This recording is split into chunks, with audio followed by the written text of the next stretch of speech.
Is Magneto a hero or a villain? For decades, Marvel fans have debated this, and the answer is far more complex than a simple black or white. Today, we read diving deep into the magnetic master of metal to uncover the truth Marvel might not want you to see. Forget everything you think you know.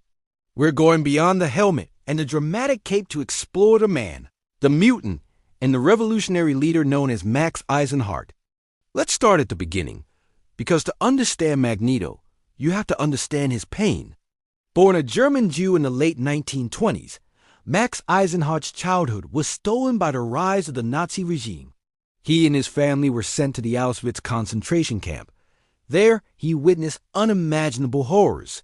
He saw his family executed, and it was in this moment of extreme trauma and grief that his mutant powers first manifested, bending the metal gates of the camp. This origin isn't just a tragic backstory. It's the crucible that forged his entire worldview. He learned a brutal lesson at a very young age, that humanity is capable of monstrous acts against those they deem different. For Magneto, the mutant struggle isn't a theoretical debate. It's a terrifying echo of his own past. He's seen what happens when a group is targeted, and he has vowed to never let it happen again to his people, the mutants. After the war, a traumatized Max tried to live a normal life. He fell in love, married a woman named Magda, and they had a daughter, Anya. He took the name Magnus and tried to hide his powers, desperate for peace. But that peace was shattered. When his daughter was trapped in a burning building, Magnus used his powers to save her. The terrified townspeople, seeing him as a monster, formed a mob. They prevented him from saving Anya and attacked him. In his rage and grief, he unleashed his full power, destroying the mob and everything around him. His wife, terrified of what he had become, fled. This was the second time he lost everything to fear and hatred. This is the moment Max Eisenhardt truly died and Magneto was born. He concluded that never again meant more than just a promise. It required action. He believed that coexistence was a naive dream, and that the only way for mutants to survive was to dominate. This brings us to his famous and complicated friendship with Charles Xavier. They met in Israel, two brilliant young men with a shared secret. They were mutants. They debated their different philosophies for hours. Xavier, an optimist, believed in peaceful integration and education, convinced that humanity could learn to accept mutants. Magneto, scarred by his past, saw this as a dangerous fantasy. He believed that mutants were the next step in evolution, Homo superior, and that they should rule to ensure their own survival. Their friendship famously fractured when they confronted the Hydra agent Baron von Strucker. Xavier stopped Magneto from killing him, solidifying their ideological split. This wasn't just a disagreement. It was a fundamental clash between hope and pragmatism, faith and experience. Xavier fights for a dream, while Magneto fights against a nightmare he has already lived through. So, let's look at his actions. As a villain, Magneto has done some terrible things. He's tried to reverse the Earth's magnetic poles, threatened world leaders, and created Asteroid M as a mutant-only sanctuary, far from human prejudice. His Brotherhood of Evil Mutants has clashed with the X-Men countless times. From the outside, these are clearly the acts of a supervillain. He's an extremist, a terrorist in the eyes of the world. He believes the ends justify the means, and those means are often violent and destructive.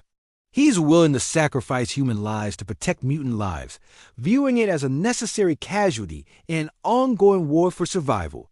This is the Magneto most people know, the powerful, arrogant antagonist who believes might makes right. But that's not the whole story.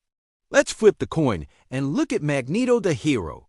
How many times has he actually saved the world? He's fought alongside the X-Men against greater threats like Apocalypse and the Skrulls. He's been a teacher and a leader to young mutants, trying to guide them in a world that hates and fears them. At various points, he even took over as headmaster of Xavier's school, attempting to honor his old friend's dream in his own way. He established Genosha, a mutant nation where his people could live in peace and freedom, away from persecution. For the mutants who found refuge there, he wasn't a villain. He was a savior, a Moses-like figure leading his people to a promised land.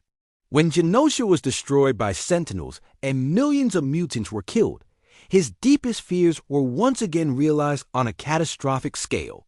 His pain is cyclical, his trauma perpetually reinforced by the world around him. The core of Magneto's character is this question: what do you do when you have the power to stop a genocide you see coming? Do you follow the path of peace and risk extinction? Or do you fight back with overwhelming force and become the monster you're trying to destroy? Magneto is a freedom fighter who uses the tactics of a terrorist. He's a tragic hero whose methods are undeniably villainous. He is the dark reflection of Charles Xavier. Where Xavier offers a hand, Magneto raises a fist. Both want to protect mutants.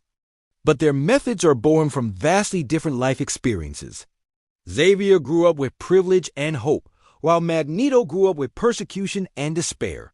So, what's the truth that Marvel hides? It's that Magneto isn't a simple villain. He's a complex, tragic figure who forces us to ask uncomfortable questions. He is what happens when a victim refuses to be a victim any longer. He is a warning. His actions are extreme. But his motivations are rooted in a real and understandable fear of oppression. He represents the anger and desperation of any marginalized group pushed to the brink. Marvel can't brand him a pure hero because his methods are too violent. But they can't call him a pure villain because his cause is, in many ways, just. He's the ultimate anti-hero. He fights for the right reasons, but in all the wrong ways. His story is a cautionary tale about how trauma can shape a person and how the fight for justice can sometimes lead down a very dark path. He holds a mirror up to humanity and forces us to look at our own capacity for prejudice. Ultimately, whether you see him as a hero or a villain probably says more about you than it does about him. Do you believe in peaceful resistance at all costs? Or do you believe that fighting fire with fire is sometimes necessary for survival? Magneto lives in that gray area, a place of moral ambiguity that makes him one of the most compelling characters, not just in Marvel, but in all fiction. He's a monster, a savior, a revolutionary, and a survivor. He is all of these things at once, and that complexity is the real truth. What do you think? Is Magneto a misunderstood hero or a straight-up villain? Let me know your thoughts in the comments below. I read every single one. Thanks for watching, and if you enjoyed this deep dive, make sure to hit that subscribe button and ring the bell so you don't miss our next video. See you next time.